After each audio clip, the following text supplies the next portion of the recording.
In tonight's Dateline Defense, the boy wonder of the Obama White House. Last week, the New York Times Magazine published an article by David Samuels about Ben Rhodes, President Obama's Deputy National Security Advisor. In it, Rhodes ripped the Washington press corps, called the American foreign policy establishment the blob, and bragged about the echo chamber he orchestrated to sell the Iran nuclear deal. But surprise, surprise, the author is not a fan of Obama's foreign policy. Joining me with the latest is Colonel Douglas Macgregor. He's a decorated combat veteran, Ph.D., and Executive Vice President of the Burke-Macgregor Group. His new book, Margin of Victory, is out next month.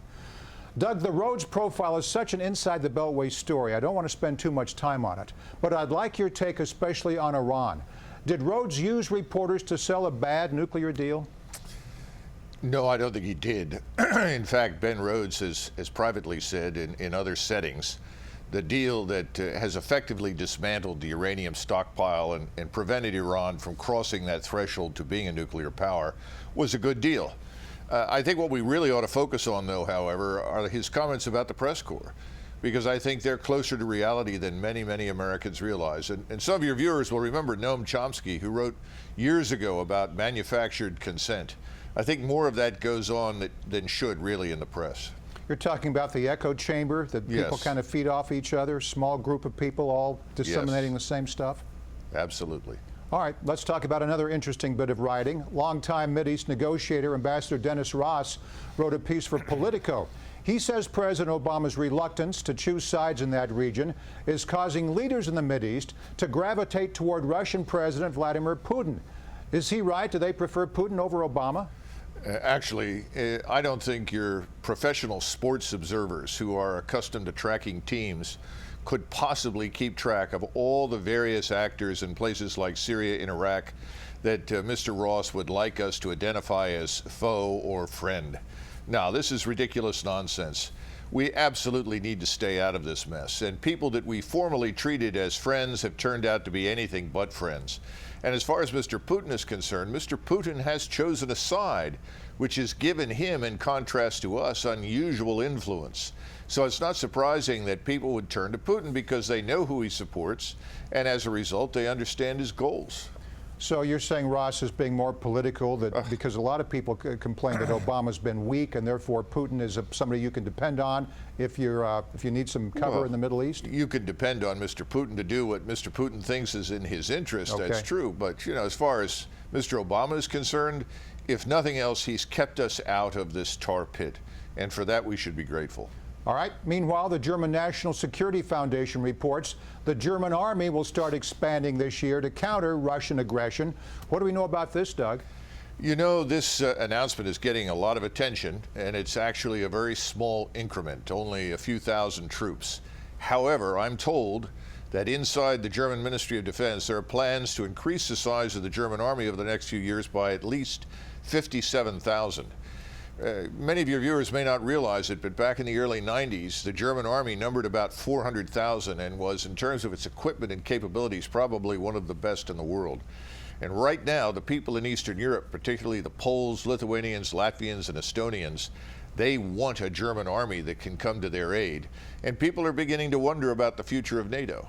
And it's a future that people should be questioning right now. So I think this is good news, but I think it's just the beginning. Now, Russian action and U.S. caution is also playing out in Syria. Now, former Defense Secretary Chuck Hagel says NATO should not enter that war-torn country. Why?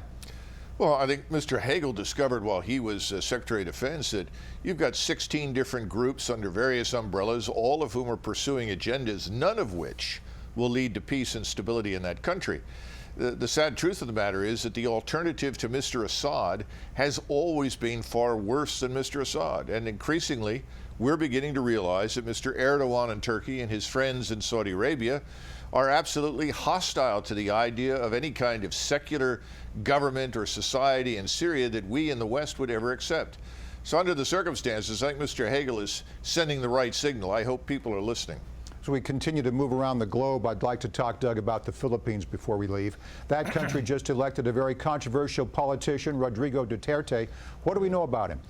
Well, you know, some people are comparing him in the Philippines to Mr. Trump. That's what I've heard. Because of his bluntness.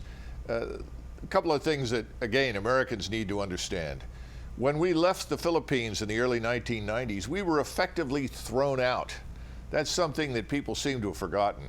The United States Navy in particular and its supporters on the Hill seem very anxious to drag the U.S. fleet into some sort of confrontation in the South China Sea.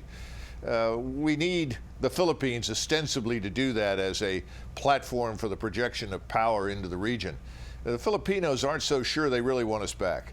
This man is interesting because he's prepared to do a couple of things. First of all, he wants to continue the Philippines' relationship with Japan, which is very positive, but he also wants to rebuild its relationship with China. Whether or not he can do it is open to debate. If he can, and the Chinese are willing to share and cooperate with the Philippines, then I think this crisis in the South China Sea abates. On the other hand, if he can't, then he may well turn back to us. The question is, do we really want to go back into this part of the world? We spent decades trying to get out of the Philippines after we first went into it, and the Filipinos really don't want us to come back. It's always great to get your insight. Colonel Douglas Macgregor, Executive Vice President of the Burke-Macgregor Group. Thanks again, Doug. Thank you.